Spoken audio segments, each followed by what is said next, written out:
Primeiro, eu quero agradecer a oportunidade, saudar os dois professores que me antecederam, uma honra estar aqui, abraçar o Ciro e todos que fazem. Eu tenho uma relação muito carinhosa com o PDT, muitos não sabem, né, mas muito mais em função de Brizola. Eu digo sempre que um dos mais belos pôr do sol que eu já vi foi justamente da janela do apartamento de Brizola, onde ele teve a imensa grandeza, porque, na época, estávamos lá, Luciana, Babá, João Fontes e eu, numa luta danada, e ele teve a grandeza que só os grandes são capazes de ter, de olhar para o pôr do sol e dizer, né, eu sou o sol se pondo e vocês o sol nascendo. Então, eu tenho uma relação de muito carinho, até porque, Ciro, ele, inclusive, à época, ofereceu o PDT para nos abrigar, mas nós fizemos, né, uma opção de ajudar na estruturação de outro partido. Bom, tem algumas caracterizações, né, que os dois professores que me antecederam já trataram dela, e eu quero deixar absolutamente claro assim, que a formulação que eu vou fazer não tem nada a ver com uma crítica que é extremamente importante, que o professor Gessé trouxe, que tem mais a ver com o moralismo farisaico em relação ao tema da corrupção. Tem uma frase, né, de Dom Pedro Casaldáliga muito linda, que ele dizia: ética na política é vergonha na cara e amor no coração.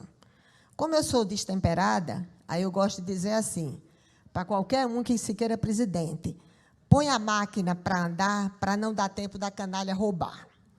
Por quê? Por que é que acontece, né, tudo isso? Eu tive a oportunidade de vivenciar, porque o mandato de senador, vocês sabem, né, são 8 anos, então eu tive a oportunidade de vivenciar 2 experiências que, ideologicamente, do ponto de vista programático, eram distintas, né? Que foram 2 governos distintos, tanto do Fernando Henrique como do ex-presidente Lula. E o que era que a gente via com a mais absoluta clareza? Primeiro, que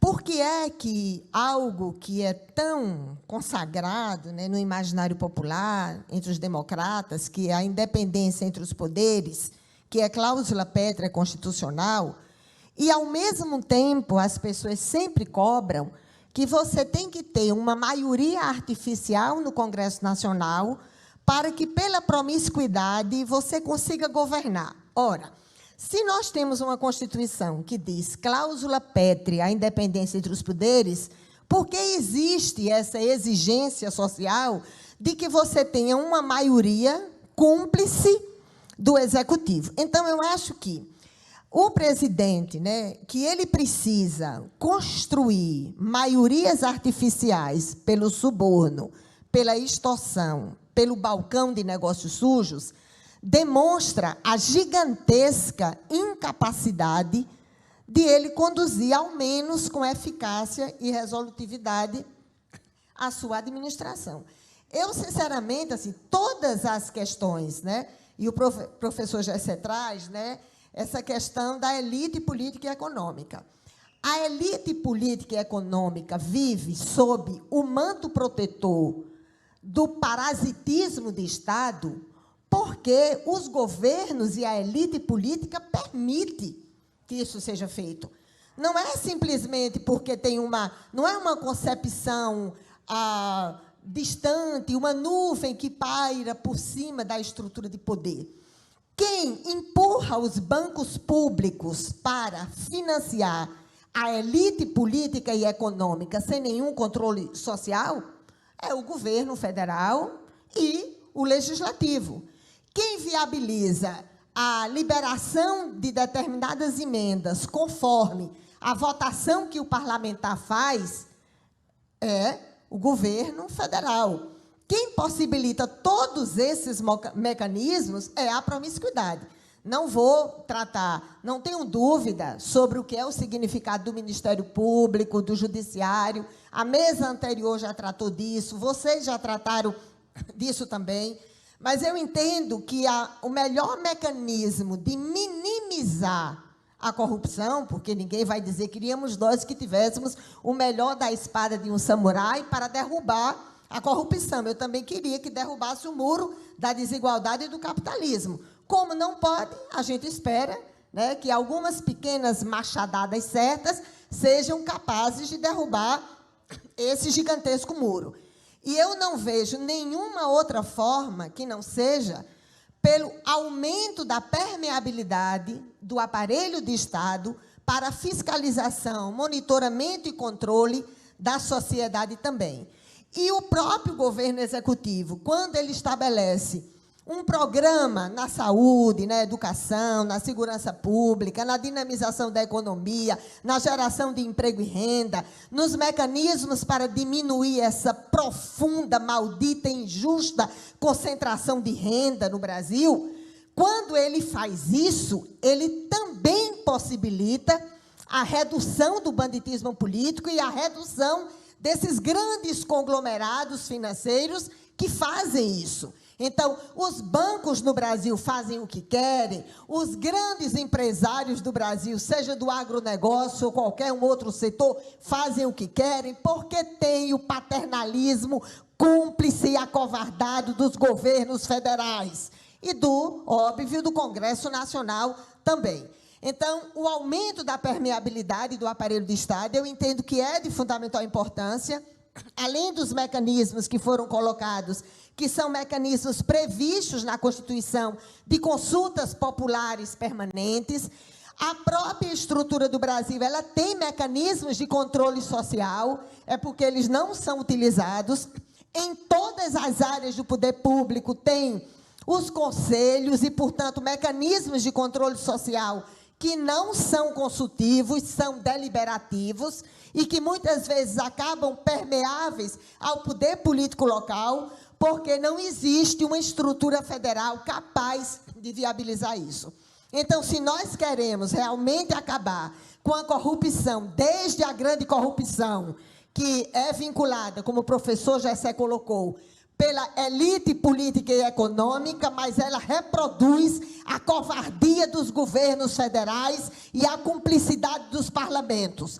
Nenhum banqueiro, nenhum representante da grande elite empresarial no Brasil que tenha um Estado paternalista e cúmplice, nada disso aconteceu sem o aval, sem a cumplicidade do governo federal e do Congresso Nacional. É capaz de modificar. Eu digo, quando algumas pessoas acham que é romantismo da nossa parte achar que é capaz de mudar. Eu entendo que é absolutamente possível de que isso seja alterado.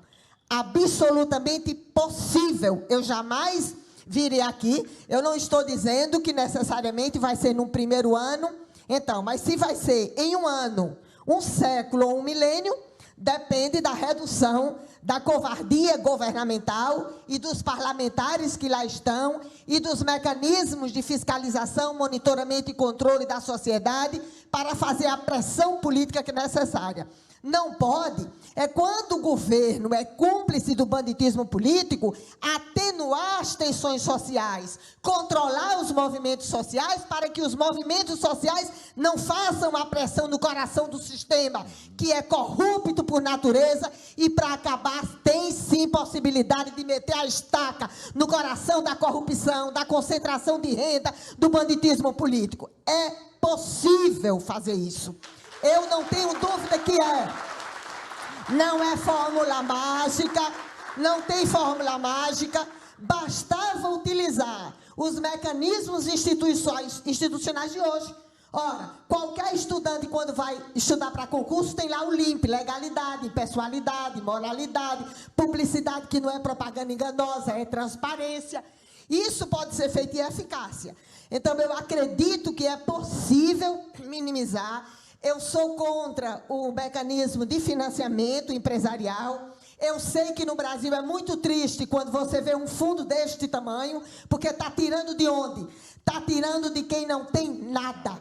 Tira da saúde, da educação, da segurança pública, da geração de emprego e renda, tira dos pobres, porque não está tirando da grande estrutura econômica e financeira do país. Eu sei disso, mas eu entendo que essa contaminação de determinados setores, especialmente uma parte do setor privado, que já vem sendo beneficiado pela promiscuidade política, se a eles é dado a possibilidade de financiar os seus, eu acho que complica ainda mais. Então, se eu tivesse que dizer, eu dizia, eficácia. Olha, Ciro, se você tiver a oportunidade de chegar lá, eu digo para você uma coisa. O Brasil é o país que mais dados tem. É um país que não apenas nessa pandemia, né? Porque eu dizia nas minhas aulas de epidemiologia que todas as epidemias ao longo da história da humanidade, independente de estar ou não em contexto de pandemia, elas põem um gigantesco foco de luz na vida como ela é.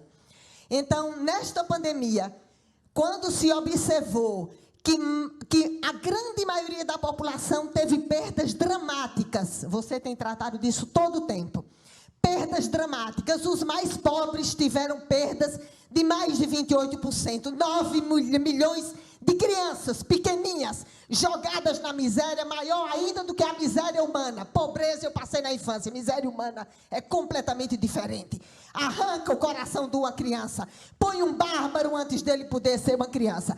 Um país que possibilita que 9 milhões de crianças desçam à extrema pobreza e possibilita 10 bilionários novos, a cada 26 horas, mais bilionários surgindo. Não, essa é máquina de corrupção também, porque a corrupção não é uma causa nacional, não é um moralismo farisaico, é porque cada vez que alguém rouba, é uma criança que vai para o narcotráfico como mão de obra escrava, é uma mãe e um pai de família que não tem uma casa digna para morar, é uma mulher que é violentada na sua própria casa. Então, eu entendo, desculpa o afobamento, que eu sou assim, destemperada, né? Então, aliás, as mulheres sempre fiquem atentas. As mulheres sempre devem ficar atentas, né? Porque todas as vezes que alguém depara com uma mulher corajosa, imediatamente diz histérica, louca, mal comida e mal amada. E nós não somos, mas temos coragem suficiente e, portanto, nem guardamos mágoas nem rancor. Tô fora de mágoa ou rancor, nada. Agora para me comprar não tem jeito, né? Porque eu aprendi ao longo da minha vida que eu só me ajoelhava para um tipo de Deus e não me ajoelhava para ninguém aqui na terra. Portanto, eu quero dizer que confio totalmente que é possível. Não é pelo moralismo farisaico, é porque a corrupção, o que não pode é a gente dizer, mas sempre teve corrupção no Brasil. Desde a carta de Caminha, que ele pedia lá um tráfico de influência para o genro dele sair da África e comprar pena em Portugal. Mas o povo vai para a fila e se corrompe na fila, e fura a fila. Não, nós estamos tratando da grande corrupção, não é uma grande causa isolada, distante da realidade.